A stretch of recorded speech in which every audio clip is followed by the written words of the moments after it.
Okay, so today we're going to be talking about Tom Clancy's Ghost Recon Wildlands closed beta. I'm going to be digging into it pretty in depth, and I'm going to be making some comparisons from Ghost Recon Wildlands to some of the other Tom Clancy games, more specifically The Division and Rainbow Six Siege. Without further ado, let's go ahead and get into the video.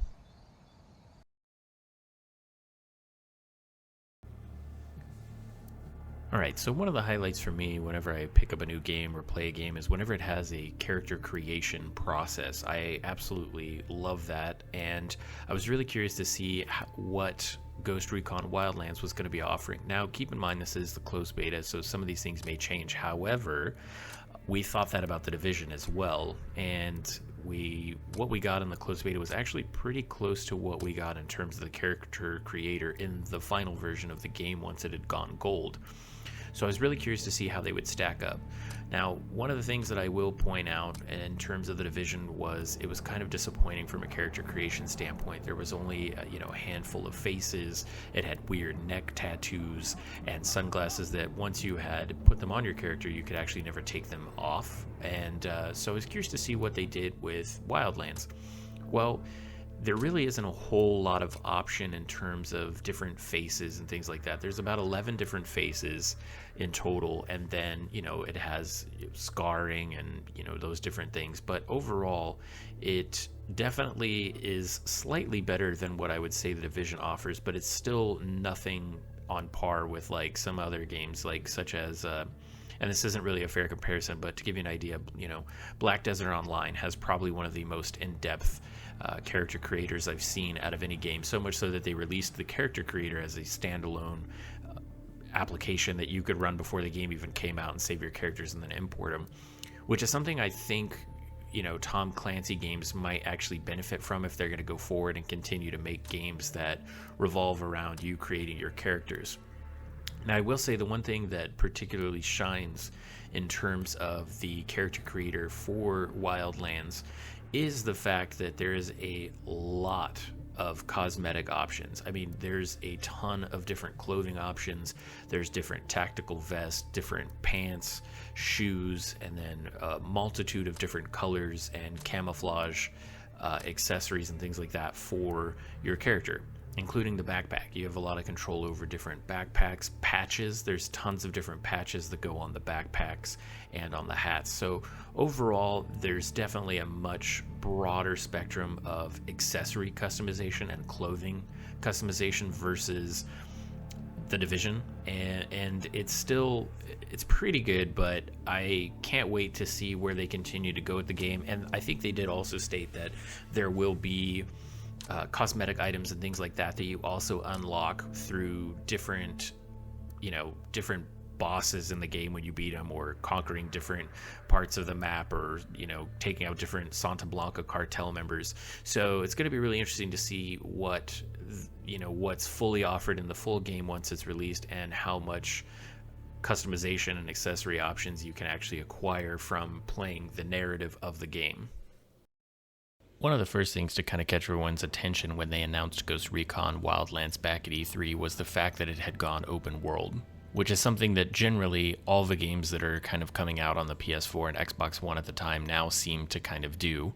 We've got everything from Watch Dogs to Metal Gear Solid to The Division to Ghost Recon. I mean, there's tons and tons of games that have just gone open world. One of the things that I really wanted to check out during the closed beta of Ghost Recon Wildlands was to kind of get a sense of how large the area was, how large the map was. And although there's no exact scale reference to Tom Clancy's The Division, other than just, looking at the maps comparatively, the scale and size of Wildlands seems quite a bit larger. To me, at least, it seemed as if the area that we got in the beta was pretty close to the full size of everything that we currently have access to in Tom Clancy's The Division. Now, we've heard that they're going to be, doubling the size of the Dark Zone and stuff like that, but I went ahead and caught some footage of, the map and us flying around in the chopper to kind of give you a sense of the scale of it, and it looks really cool because there's a lot of different areas. There's going to be a lot of Santa Blanca cartel to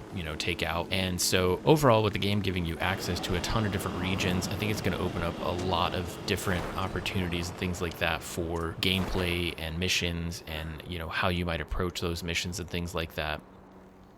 Perhaps one of the weakest areas of the gameplay is the driving and vehicle mechanics within the game.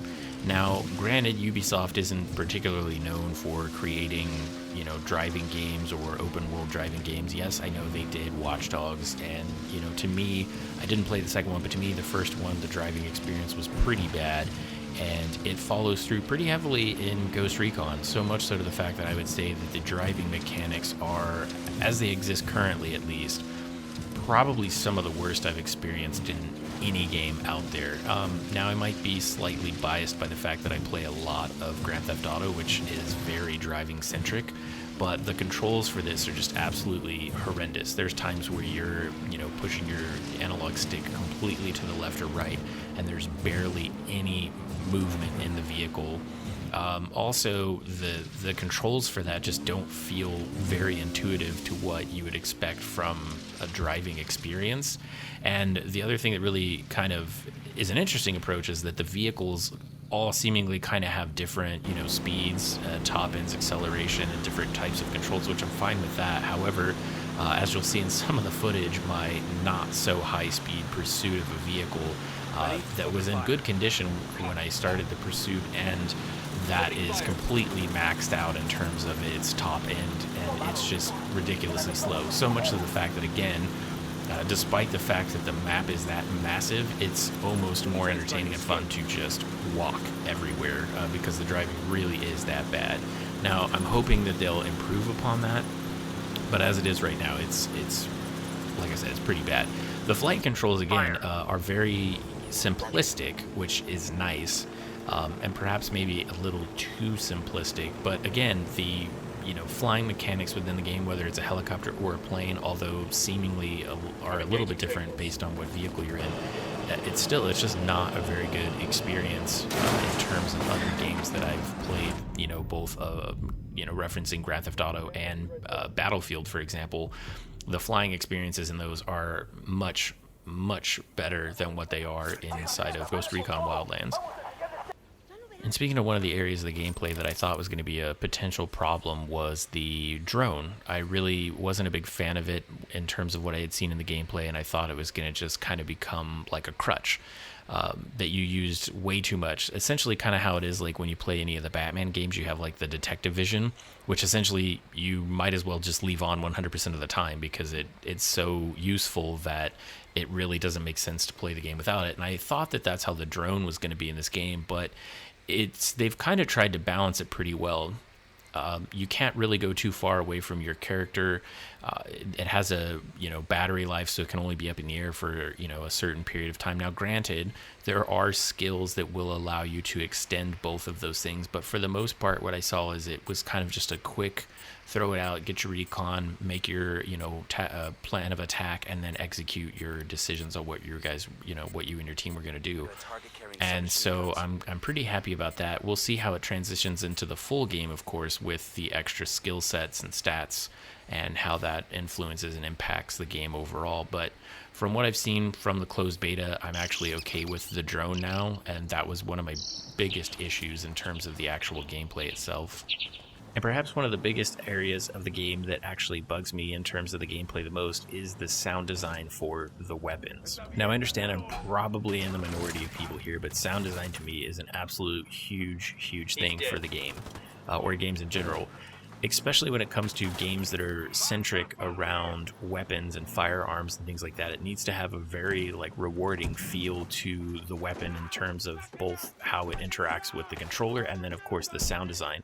And this is something that again really worried me when I saw a lot of the E3 stuff. The weapons look remarkably weak and the sound design didn't sound very well. Well, that didn't go away in the beta. Although I did find that the controls and the interaction with the controller and the firearms was a lot better than what you can kind of experience through watching a video. However, the sound design is lacking horribly. I went ahead and pulled some video from Tom Clancy's The Division and Rainbow Six Siege, and I'll be kind of putting those together so that you can get a sense of what I'm talking about. But to me, at least, I'm very, very disappointed with the overall sound design for the weapons, and I hope that that's something that they improve upon and fix for the actual release of the game, or maybe shortly thereafter, because I really do think it has a massive impact. Same thing with the explosions. The explosions in the game are basically just worse than, you know, firecrackers. Really quiet, very uncinematic, very unvisceral, and I really hope the sound design is an area of the game that they work on and improve greatly before the launch, which at this point is about a month away.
I think the biggest reason that I'm still super stoked and excited for Ghost Recon Wildlands is because of the online cooperative play. That's where the game truly starts to shine and come into an element of its own. If you're someone who is looking forward to Tom Clancy's The Division and was let down by the fact that it's kind of more of a traditional MMO, then Ghost Recon Wildlands is definitely going to be the game for you. I would highly recommend that if you're someone that enjoys playing online cooperative games with your friends, then look no further than Ghost Recon Wildlands. Does it have its problems? Yes. Will they be fixed? That's anyone's guess.